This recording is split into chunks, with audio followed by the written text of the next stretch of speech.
یہ فرمائیے گا کیسا لگتا ہے آپ کو؟ آپ سنتے ہوں گے کہ جب بھی پرائم منسٹر سے بات ہوتی ہے تو اس پہ اگر ان پہ سب سے پہلا جو تنقید کی جاتی ہے وہ عثمان بزدار، کیوں آپ عثمان بزدار کو رکھے ہوئے ہیں، کیوں عثمان بزدار کو آپ چلا رہے ہیں؟ پہلے دن سے لے کے اب تک میں نے بھی اپنے انٹرویو میں ان سے پوچھا تھا، لیکن ان کا بڑا زبردست کانفیڈنس ہے آپ پہ. وہ کہتے ہیں جی کہ یہ زبردست ہے، اور جو کانفیڈنس ان کا پہلے دن تھا وہ آج بھی ہے. آپ کو خود کیسا لگتا ہے کہ آپ سے اتنی ایکسپیکٹیشن ہے، پرائم منسٹر پہ آپ کے حوالے سے اتنا دباؤ ہے، ہر روز ان سے پوچھا جا رہا ہوتا ہے؟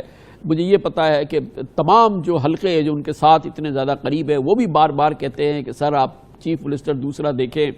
آپ خود کیوں نہیں، آپ خود اس سلسلے میں کیا فیل کرتے ہیں جب یہ سب آپ دیکھتے ہیں؟ خان صاحب، میرے خیال میں جو میرے اوپر کرٹیسزم شروع کیا گیا، میرے چیف منسٹر بننے سے پہلے ہی یہ سلسلہ سٹارٹ کر دیا گیا کہ بزدار یہ ہے وہ ہے. پھر اس کے بعد یہ سلسلہ ابھی تک رکا نہیں ہے.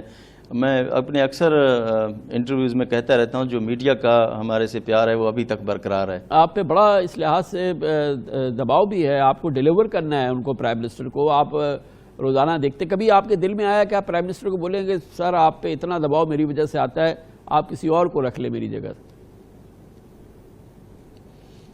خان صاحب، جس طرح خان صاحب نے میرے اوپر اعتماد کیا ہے، اب یہ میری ڈیوٹی ہے، میرا فرض ہے کہ میں ان کے اعتماد پر پورا اتروں، اور انشاءاللہ اپنی پوری نیک نیتی کے ساتھ میں صبح جب دفتر آتا ہوں، اپنا دن گزارتا ہوں، اور اپنی جو چیزیں ہیں پوری نیت اچھی ہوتی ہے اس کے ساتھ میں اپنے کام کرتا ہوں.